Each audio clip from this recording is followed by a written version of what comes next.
Olá, pessoal. Você está no videocast Escutando os Sentimentos. Este programa é produzido pelo GESP, Grupo Espírita Esperança, aqui em Camaragibe, Pernambuco. Eu sou Viviane e estou aqui muito feliz por você estar comigo novamente. Hoje, ao meu lado, vamos ter a Denairan, que vai conversar conosco, dar continuidade, né, ao estudo do livro Prazer de Viver, que é mais um livro da Hermance Durfort, pela psicografia do Vanderlei Oliveira. Já estamos no capítulo 2 do livro, né, e vamos continuar. Seja bem-vinda, Dena. Oi, Vivi, que bom estar aqui novamente. É um prazer estar lendo esse livro, né, estudando com todo mundo aqui que está nos acompanhando. É isso aí. Primeiramente, eu gostaria de pedir a você que está nos acompanhando que deixe o seu like, deixe um comentário, compartilhe com os amigos. Isso é muito importante para a gente. A gente ter esse feedback de vocês é muito bom. E o YouTube, ele só vai fazer esse conteúdo chegar para mais pessoas se tiver um número de like maior. Então, o like é importante para a gente nesse sentido. Deixa aí teu like, compartilha para que a gente possa chegar para mais pessoas. Né? A gente sempre está lendo aí os comentários, curtindo, né? Pode deixar um comentário, uma pergunta, fica bem à vontade aí para participar conosco. E outra coisa que eu queria falar aqui, antes da gente começar o tema, para que eu não me esqueça no final, é perguntar se você já está seguindo o GESP no YouTube, no Instagram e no Facebook. Se você não está, eu peço que você dá lá o amiguinho lá do Instagram, começa a seguir, né? Dá o like também aqui no YouTube. Não, desculpa, aperta o sininho aqui em cima, que o sininho vai notificar quando tiver programa no ar. Lá no Instagram e no Facebook vai ter a programação do GESP, a programação presencial, a programação online. Você vai saber o telefone, as informações do endereço da casa, tudo que você vai precisar para chegar lá no GESP também. Então, se você ainda não segue, segue lá, que a gente vai ficar muito feliz tendo você como nosso seguidor ou seguidora. Bom, continuando o estudo do livro, eu já disse aqui que a gente está no capítulo 2. O título do capítulo 2 é Meia-Idade, a Travessia para Encontrar a Esperança. Né? E a Hermance, que não é, Dena, começa já dizendo assim um dado, né? Que existem informações que 85% dos reencarnantes levam metade da vida para tomar contato com seu planejamento reencarnatório. Quer dizer, quase 100% das pessoas demoram mais da metade da vida para entender, né, mais ou menos, para que está aqui, qual é o plano de Deus para que você pudesse estar aqui nessa encarnação. E é um número alto, né, Dena? É verdade. A gente também tem que entender o seguinte, né? Um terço da vida é aquela fase que a gente é criança, que é adolescente, então está naquele processo de reapropriação, né? Da sua identidade, né? Depois vem aquela fase da juventude, que também é uma fase de muitas indagações, um processo ainda de correr atrás de estudar, de trabalhar. Então, tem muitas coisas que são vistas como da sobrevivência, né? Aqueles momentos em que a pessoa está vivendo intensamente, né? Como se chama. Depois, passada essa fase, é que vem aquela que a gente chama da meia-idade, né? Não necessariamente a parte idosa, mas a meia-idade, que a pessoa começa a rever, né, comportamentos. Nessa fase, muitas vezes, que já está tendo muitas consequências dos atos relativos à época da juventude, né? Inclusive, existe uma orientação bíblica, né? Jovem, né? Veja o que fazes de tua vida, né? Porque tudo depois vem a colheita, tem o plantio e tem a colheita. Então, exatamente nessa fase da meia-idade é quando você está oferindo os lucros ou não de tudo aquilo que você percorreu na Tudo, né? juventude, né? Tem uma frase que diz assim, que você passa metade da vida destruindo sua saúde, sua vida, e a outra metade correndo atrás do prejuízo. Pois É é. mais ou menos nesse caminho, né? Pois é. Então, assim, exatamente nesse período, e todas as fases da vida da gente, a gente passa pelas crises, né? As crises existenciais que a gente chama. Na adolescência tem aquela crise, né, que você ainda não é criança, não é mais criança, mas também não é um adulto jovem, né, que tem a liberdade de fazer o que você vier à telha, né, porque ainda não tem maturidade para isso, aí está a crise da adolescência. E na meia-idade eu até brinco e digo que é a crise da envelhecência, porque você nem está aquele idoso mesmo, nem tampouco é mais aquele jovem que você ainda que agia, entre aspas, né, de forma inconsequente. Na verdade, o que a gente precisa ter, desde todos os períodos da vida da gente, é o chamamento para uma vida responsável, né? Porque você pode ter responsabilidade na infância, naquele seu período, né? Ser uma criança responsável, ser um adolescente responsável, ser um jovem responsável e, consequentemente, um adulto, um idoso que venha colher os frutos dessa responsabilidade. E, assim, a gente tem que entender que responsabilidade não é ter uma vida sisuda, não é uma vida compenetrada, cara fechada, de que você não possa rir, brincar, que você seja um jovem alegre, não é isso. A responsabilidade consiste na responsabilidade principalmente afetiva com você mesmo e em relação aos outros, né? É o compromisso do bem, porque é bom ser bom. Então, muita gente usa essa conotação de que ser bom é ser bobo. Não, ser bom é uma escolha. A gente tem o conhecimento do que é certo, do que é errado, do que é bom, do que é ruim e opta pelo que é correto e pelo que é bom, né? É Então, verdade. não é você ser bobo, você ser, como muita gente chama assim, fulano dali é um estranho, é um nerd, é uma pessoa cheia disso, daquilo outro. Não, não é isso. É a gente ter responsabilidade conosco, porque a gente sabe que tudo tem causa e consequência. É uma coisa que a gente sempre vem batendo nessa tecla. Não é o pecado. Fulano vai pagar por isso que ele fez de errado. Não, vai ter consequências. Vai ter Isso. consequências que vão ser boas, vão ser ruins, vão ser dolorosas, porque a vida ela tem que se harmonizar com o bem, com o amor. Então, tudo que sai do eixo desse aspecto tem que retornar. Acho que no capítulo assim, anterior a gente até falou sobre as coisas que são ruins, né? E que às vezes com essa situação de dificuldade a gente renasce, mas Isso. renasce com muita dor, né? E graças a Deus que mesmo do mal sai o bem, que é o despertar da gente, é saber que não é correto agir de tal maneira. Então, assim, mas é um renascer muito difícil, muito doloroso, que a gente não precisaria experienciar isso, a gente poderia crescer e evoluir de outra forma. A irmã ela fala aqui que nessa crise de meia-idade, ela vê exatamente nessa dor, né? Geralmente acontece algo, aí quando a gente fala de meia-idade, não é exatamente aos 50, 40, cada um vai ter o seu momento de chegar nessa meia-idade. Exatamente, sempre tem uma situação, a vida vai te dar uma oportunidade ali para que você sacuda, né? Vai sacudir um pouquinho. Aí é nesse momento que ela coloca até as perguntas, né? Que a gente começa a se fazer. Quem somos nós? O que queremos dessa vida? Por que a gente está aqui? Qual o sentido da minha vida, né?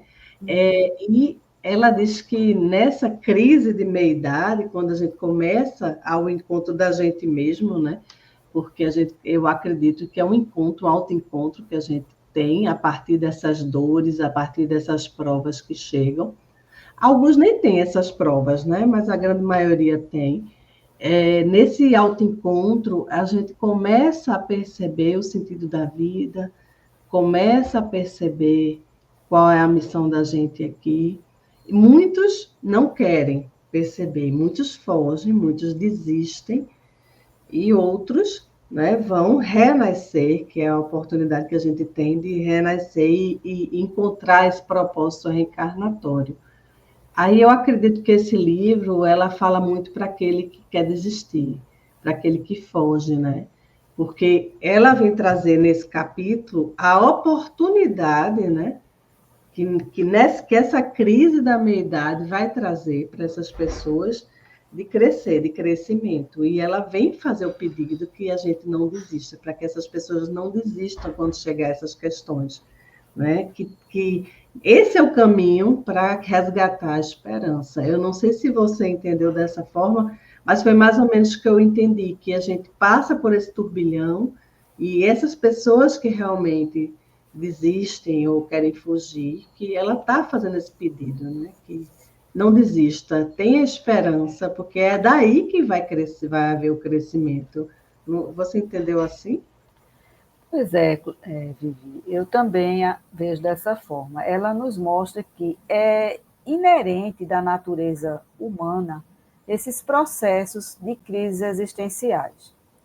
E quando se trata da meia-idade, que é como se fosse as últimas esquinas que a gente está dobrando da vida, né? Você vai dobrando várias esquinas da vida, né? Então, é esse o terço final da vida da gente que a gente, às vezes, se impacta, às vezes, com mais intensidade. Porque a gente olha para os nossos cestos de jabuticaba, como diz, assim, e já não tem tantas para a gente ir se deliciando com elas e jogando fora, ou seja, desperdiçar tempo, né? Então a gente olha assim e faz, não, eu tenho que entender esse processo todinho. Então, assim, nessa crise da meia-idade, todo mundo passa por elas, um mais, outros menos, né? A gente passa. Ela, aqui no livro mesmo, ela comenta, por exemplo, que tem pessoas em que essa crise ela é mais impactante no sentido para tirar aquela pessoa da zona de conforto. Aí começam a surgir as doenças realmente acontecendo, perdas e mais perdas ao seu derredor. É uma perda de um familiar, de um filho, de uma pessoa muito próxima a você, é a perda do vigor, né? Algumas perdas que vão fazendo com que você reflita sobre os valores essenciais da vida.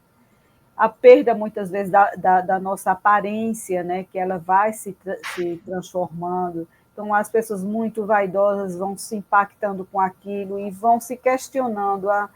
Eu não vou mais ser chamada para um trabalho, uma pessoa que trabalha com arte, que é uma atriz, né? Ou até mesmo que não faça parte dessa parte artística, mas se impacta, né, com a mudança na sua aparência de uma forma mais intensa do que outras, porque é inerente da gente, a gente se impacta, né, com a transformação, não tem a menor dúvida disso. Mas você chegar a um estado de desistir da vida, né, mesmo que você não cometa um ato final, mas se renega, né, se delarga, né? Então, vai começando a existir perda, vocês, poxa, por que isso está acontecendo na minha vida? Então, a pergunta não seria o porquê, mas para que, né, isso está acontecendo? O que é que isso está querendo me dizer? O que é que valores estão querendo serem despertados dentro de mim para que eu perceba? Então, quem tem essa forma de raciocínio e quem realmente não se lamenta o tempo inteiro, mas questiona, né, no sentido de fazer o que é que a vida quer de mim, então ela tem maior probabilidade de ser mais enriquecedora essa crise, porque daí vai surgir uma nova pessoa, mais fortalecida, uma pessoa que vai dar valor ao que realmente merece. Então a gente tem que entender que muito chega dessa forma impactante. Muitas pessoas, por exemplo, com muitas perdas, às vezes a pessoa leva uma vida tão sobrecarregada só com o trabalho e de repente adoece e parou com o trabalho e a vida continuou, né? Então a pessoa vai ver que o trabalho ele é essencial, mas é trabalhar para viver e não viver para trabalhar intensamente ao ponto de renegar oportunidades de convívio mais intenso com as pessoas que você gosta. Então a vida vai mandando essas mensagens para a gente. Outras pessoas que já passaram, já estão nesse processo reflexivo, aí às vezes começa a ficar meio triste, querer ficar meio deprimido, porque deixou de fazer algo e agora não sabe se vai conseguir. Mas exatamente aí onde vem essa questão do livro. É você ter essa esperança e É. estar aqui Então, coloca a mão na massa, meta a mão na massa, vá ressignificar a sua vida, né? Por exemplo, tem muitos avós que dizem, agora eu estou conseguindo fazer pelos meus netos o que eu não conseguia fazer com os meus filhos, já que eu vivia numa época de produzir. Então, eu não tinha tempo. Então, de uma certa forma, ele se resgata naquele convívio com os netos, né? De brincar, de passear. Enfim, a vida todos os dias nos ensina e nos convida a nos transformar. E ela nos convida para uma transformação para o bem e não para o mal. Porque muitas vezes a gente diz, eu vivi tanto, sofri tanto, agora eu sou essa pessoa dura por causa disso. Não, você fez sempre é tempo, né? Sempre é tempo de se transformar. E a irmã se bem coloca que a esperança é o remédio para essa crise da meia-idade, né? A esperança é o remédio. E se você está passando por essa crise da meia-idade, está vivendo por viver, aí a irmã se vem dizer, não, você basta de viver por viver, comece a viver para realizar. Então, assim, ela está novamente dando aquele empurrãozinho para que a gente possa acreditar que ainda é tempo de realizar, ainda é tempo de fazer algo por nós, né? Com muito amor, com muito auto-amor, com muito autocuidado, precisamos entender que nunca é tarde. Sempre é tempo. Nunca. Inclusive, sempre. Eu vou até só pedir a permissão, que ela diz o seguinte, que o prazer de viver é entender os recados divinos que se escondem na subjetividade dos sentimentos mais temidos pelo homem, tais como a inveja, o orgulho, o medo, a mágoa e a culpa. Isso aqui são pistas emocionais excelentes para a gente saber da nossa realidade pessoal. Então, por que eu tenho aquela inveja? Por que eu tenho esse orgulho, o medo? O que é que isso está trazendo para mim, para eu ressignificar isso, né? E ela diz assim que o prazer de viver é entender que a crise da meia-idade significa não só o desafio das descobertas dolorosas, mas, além de tudo, o convite da vida para tomarmos posse dos talentos e das vocações que se escondem no mundo inconsciente de nós mesmos. Então, quantos belos escritores, né, surgem na meia-idade? Quantos talentos, né, daquilo que a pessoa não conseguiu desenvolver quando era mais jovem, por conta de muitas atribulações, não consegue realizar agora. Então, assim, todos os dias nos dado essas oportunidades. E digo ainda mais, viu? Nada impede a gente iniciar aprendizados aqui e eles, quando a gente passar para o plano espiritual, a gente continuar a desenvolvê-los por lá. Não? Eu me lembro de uma pessoa que disse assim, por que tu estás estudando isso, indo para a faculdade nessa idade e tal? A pessoa disse, eu estou me preparando para a minha futura reencarnação. Não é verdade? Verdade. Verdade. Você, do mesmo jeito que a gente progride no plano espiritual e reencarna e traz esses conhecimentos inovadores, como é agora essa nova geração, que todo mundo fica, se surpreende, que menino inteligente, daqui a pouco nasce falando, o menino pega o celular, já sabe mexer e tudo mais. Isso tudo é conhecimento que se traz. Né? Isso é verdade. Não é? Então, do mesmo jeito que a gente se prepara no plano espiritual, estuda e se desenvolve, a gente também pode iniciar uns processos aqui que vão ser aperfeiçoados. Porque a gente tem também outra coisa, que a gente tem que acabar com essa ideia de privilégio. A gente vive numa sociedade tão assim, de privilégios, né, que acha que no plano espiritual também há privilégios, no sentido de que Deus escolhe quem vai ser inteligente, quem vai ser bonito, quem vai ser feio, quem vai nascer com algumas dificuldades intelectuais. Não, tudo isso tem um propósito, né? Tudo isso tem um propósito. Então, muitas vezes a gente às vezes diz assim, fulano, eu sou tão feio, eu nasci assim, então com aparência tão difícil. Mas qual o motivo de tudo isso? Né? Será que não é para te proteger, para que você possa cumprir com outras situações das quais anteriormente você era muito bonito, muito deslumbrante e resvalou? para situações desagradáveis, comprometedoras, né? Então, assim, é uma coisa, por exemplo, Madre Teresa de Calcutá, a beleza dela era interior, ela era uma pessoa franzina, mas ela, para a ação que ela ia ter no mundo, ela não poderia ser uma mulher bonita, porque os olhares seriam desviados da missão que ela tinha a executar, né? É Então, verdade. tudo tem um propósito, tudo. Eu mesma, é um caso meu mesmo, particular, eu questionava muito algumas situações da minha vida, até que eu tive um insight, disse, poxa, tudo isso que eu tenho passado é para desenvolver em mim a autonomia. Então, eu ficava muito assim, entristecida, porque eu sempre me achava muito só para resolver tudo, para me sentia muito só na minha vida para fazer as coisas. Aí depois eu disse, rapaz, olha por quê? É para eu desenvolver em mim isso, a minha autonomia, de que eu posso, que eu consigo. Isso dá em você uma clareza e que você sai dessa situação que a gente chama de autopiedade, né? É verdade. E depois eu observei que nem tão só eu estava, mas tinha situações que eu precisava tomar minhas próprias decisões. Eu não teria que estar o tempo todo que alguém me dissesse o que era para eu fazer. Então, eu me vi com situações que foi colocada nas minhas mãos e isso. Então, diariamente a vida vem colocando nas nossas mãos. E a gente precisa, né, como a gente falou no programa anterior, e esse capítulo ele também reforça, escolher ser feliz. E o grande caminho que a irmã se coloca aqui é através desse resgate da esperança, né? Eu vejo que esse capítulo também vem chamar, né, puxar a orelha das pessoas que estão passando por dificuldades, que estão sem prazer de viver, estão passando por problemas. Ele vem novamente dizer, olha, tu mereces ser feliz.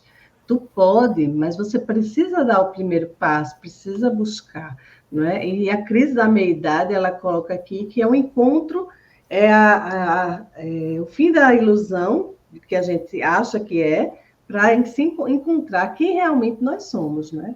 E muitas vezes, quando a gente se encontra de verdade, a gente não gosta, né, e quer fugir disso. E ela vem, não, você precisa desenvolver essa autonomia, você precisa desenvolver você saber quem você é, se conhecer, porque a partir daí é que você vai poder se transformar. É mais ou menos por aí. E eu acho que é importante, Dena, que a gente fale aqui, que a gente vem falando já já é o terceiro programa, né, desse livro, e, assim, a gente não tem aqui receita para você que está passando por uma depressão, por um problema, né, psicológico, psiquiátrico, a gente não está aqui dizendo que é fácil, né? A gente está dizendo que é possível. Né? Fácil nunca vai ser. E muitas vezes é preciso que a gente diga aqui, você precisa buscar ajuda, não é? E a ajuda vai ser exatamente o profissional que estudou para isso, o psicólogo, o psiquiatra, às vezes precisa da ajuda do medicamento, porque muitas vezes sozinho a gente não consegue, a gente precisa fazer um conjunto, né? A gente precisa também trabalhar esse lado espiritual, mas não esquecer que o lado, né, médico, né, que a gente precisa ir atrás, porque muitas vezes a gente não consegue sair sozinho da situação, às vezes é muito dura, muito difícil, mas é possível, é isso que a irmã quer resgatar, é essa esperança, né? Mas que ninguém se esqueça que a gente não vive só, a gente precisa de ajuda, a gente pode e deve pedir ajuda, né? Porque só a gente não vive, nunca vai, sempre a gente vai precisar do outro, né? A gente precisa deixar esse orgulho de lado, né? Às vezes destruir crenças que a gente tem, não é? Que muita gente não procura um psicólogo, um psiquiatra, porque vai dizer que é médico de doido, que eu doido, não estou doida, mas não é por aí. Ninguém está dizendo que você é louco ou louca, né? Você está precisando só de ajuda, só de alguém que te faça mostrar um caminho que você não está enxergando ainda, né? E eu acho que é bem por aí. Pois é, esses livros, ela tenta dar insights, né, para que a gente possa utilizar como ferramenta para que a gente caminhe melhor. né? Com mais consciência, com mais autoamor, com mais autocuidado. Inclusive, ela fala que uma das coisas também no prazer de viver é a suportar, é a tolerar as frustrações, Sim, porque incomoda, dói, mas quando a gente é rebelde, no sentido de se achar que é injustiçado, a gente está exatamente pisando naquele ponto do orgulho. Por que isso aconteceu comigo? Eu não merecia tal situação. Né? Então, verdade. assim, e tem situações realmente, como você falou agora, que precisa de ajuda, porque cada um tem um nível de tolerância, tem um nível de suportar algumas situações, né? Então, a gente precisa uns dos outros. Um ombro amigo que escuta a gente, que a gente repete 1000 vezes aquela situação e o amigo está lá, até que um dia a gente cansa de sofrer, porque a gente cansa de sofrer. E aí, quando a gente diz, meu Deus do céu, e agora? Eu não quero ficar isso para toda a vida comigo, não. Aí vai buscar ajuda. E assim, é dessa forma que a gente aqui, que está estudando os livros da Hermance, procura trazer não só para quem está escutando a gente, para a gente também, porque realmente a gente tem ferramentas, mas nós somos seres humanos, como qualquer um, e a gente precisa utilizar elas com sabedoria, mas nem sempre a gente tem forças para isso também. E a gente Isso. recorre, né? Ah, Vivi, me ajuda aqui. E depois eu converso com a Clotilde ou com outro colega, outro amigo. E aí, de repente, a gente descobre que o fulano também passou a mesma coisa que a gente, que aquilo que a gente achava que era só da gente, não é. Acontece com outras pessoas também. E a gente aí vai e faz assim, rapaz, mas não é que eu sou normal? Rapaz, Exatamente. eu pensava que eu era tão, Diferente. tão diferente, tão estranha. Não, mas rapaz, olha só, fulano passou isso. Eita, fulano ainda passou ainda coisa pior. E assim a gente vai se ajudando. Mas nunca pensar que isso aqui é receita de bolo, porque quem está Não. nos escutando, nos ouvindo, diz, essas meninas aí são as mulheres maravilhas, são pessoas Que não evoluídas, tem que não problema. tem problema, que não sofre, que não chora, que passa pelas crises sorrindo, que não é É, verdade. A somos gente seres até iguais, né? a gente É. até que esperneia, né? Mas a gente não desiste, né? Não, a questão toda é essa, é que não é fácil, né? Essa escolinha que É, a gente se matriculou aqui quando reencarnou, a Escola da Vida, ela é uma escola difícil mesmo, mas assim, é importante a gente não desistir, a gente perseverar, né? E tá ali, aí a gente repete uma matéria aqui, aí tenta de novo passar, e assim vai. E é isso que a irmã quer resgatar, essa esperança de que ser feliz é a meta, mas não é impossível. Se você está passando por dificuldade, você precisa, né, buscar ajuda, refletir sobre isso, entender o que está acontecendo, essa crise da meia-idade, o que é que eu estou, assim, né, passando comigo agora, né? E a partir de agora, dar um impulso para a mudança, renascer, né? A gente pois precisa é. renascer todos os dias, a gente não acorda, a gente renasce. Você tem uma oportunidade, né, de renascer naquele dia, quando acorda, para fazer diferente, não é? Escrever novas páginas no livro da Novas vida, páginas né? no livro da vida, é verdade. E é isso que a gente trouxe aqui hoje, foi exatamente o que a gente entendeu aí desse capítulo, né? A travessia ao encontro da esperança na crise da meia-idade, né? E eu queria agradecer a você, Dena, pela participação e agradecer a todo mundo que está nos assistindo e pedindo novamente que deixe o like aí. E vou só dar um recadinho aqui, já coloquei, mas vou colocar de novo o telefone do GESP, 995383498, porque muitas vezes as pessoas querem, né, tá passando por uma dificuldade, querem dar uma passadinha lá no GESP, escutar uma palestra, a gente tem temas muito legais que a gente fala aos domingos. Se você seguir as nossas redes sociais, sempre sai a programação, o tema que vai ter no domingo, o horário. Também esse telefone é para o agendamento do diagnóstico espiritual, para fazer uma consulta lá no GESP. Então, se você estiver precisando, né, dessa ajuda, desse auxílio, a gente está lá de portas abertas para receber, mas tem que ligar para agendar, porque o tratamento é agendado, a consulta é agendada, tá bom? Agradeço mais uma vez, Dena, e a vocês, e um bom final de semana, um beijo e até a próxima oportunidade, se Deus quiser. Pois é, um prazer estar aqui novamente e dizer que vamos abraçar 2025, né, desde os seus É primeiros verdade. instantes, né, com muita Esperando alegria, com esperança, mas do verbo esperançar, né, com isso, atitudes, né, isso, vamos observar que a gente já fez muitas coisas, somos seres em construção, que sejamos persistentes, que não desistamos jamais e que sempre seremos filhos de Deus em qualquer situação em que a gente se encontre e que a gente sempre indague para que eu estou acontecendo essas situações. E, acima de tudo, agradecer sempre. Em tudo seja grato, né? Porque tudo isso. tem um propósito na vida. Abração, pessoal. Tchau, tchau. Tchau.